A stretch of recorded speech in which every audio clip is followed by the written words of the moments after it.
First tonight, let's head to Mason County, where the progress on the Nucor steel plant is still ongoing. That's right, Gina. While the plant is expected to bring a lot of money and also several hundred jobs to the area, there are worries that the road surrounding the site can't sustain increase with that traffic. Shelby Burrow, she hears from the concerns tonight from people living along Route 2, the road that leads right to Nucor.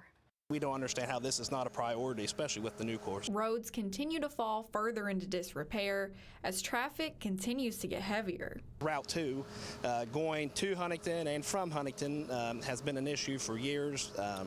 That's been neglected. It's pretty much just held together if you look in spots by those patches. If you go, it's not a very wide road, so if you have to go off the road, you're probably going to look for a busted tire or rim. Nucor, a $2.7 billion steel mill being built in Mason County, is expected to bring hundreds of jobs to the area. Right now, contractors are on site working to get the facility finished, but people who live in the area say the roads need to be fixed before the plant opens its doors. The traffic that's going to be influxed on this road is going to be tremendous. Last I was told, it could be up to 2,000 contracted workers during the operation of this whole process, then up to 800 permanent jobs once it's completed.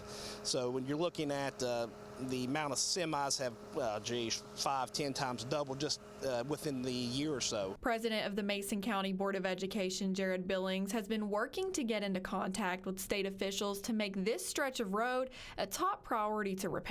I did get a response back. It was from the, I believe he's the acting District 1 manager, which Mason County is in that region with Kanawha County, Putnam, and I believe Clay, stating that there was a handful of roads in Mason County that will be paved, which we appreciate that and they definitely need, but at this time there was nothing for Route 2 that we're here talking about besides just maintaining it, patching it until after the completion of Nucor.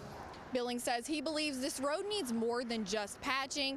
He says it needs a whole new pave job because no matter how many potholes are filled, it just continues to crumble and crack. The roads here in Mason County have been neglected for years. This is not something new. Trucks with gravel going up and down. I'm on my third windshield busted. He says the roads cause concerns for school bus drivers because the lanes are narrow and there's not any shoulder to pull off on. It's definitely a safety issue, and I just don't believe the response is we can wait. He says the Mason County Commission has held meetings with state officials and the Department of Transportation, and he says they were told the roads in the county will be fixed based off of priority. I have reached out to the Department of Transportation but have not yet heard back. In Mason County, Shelby Burrow, Eyewitness News.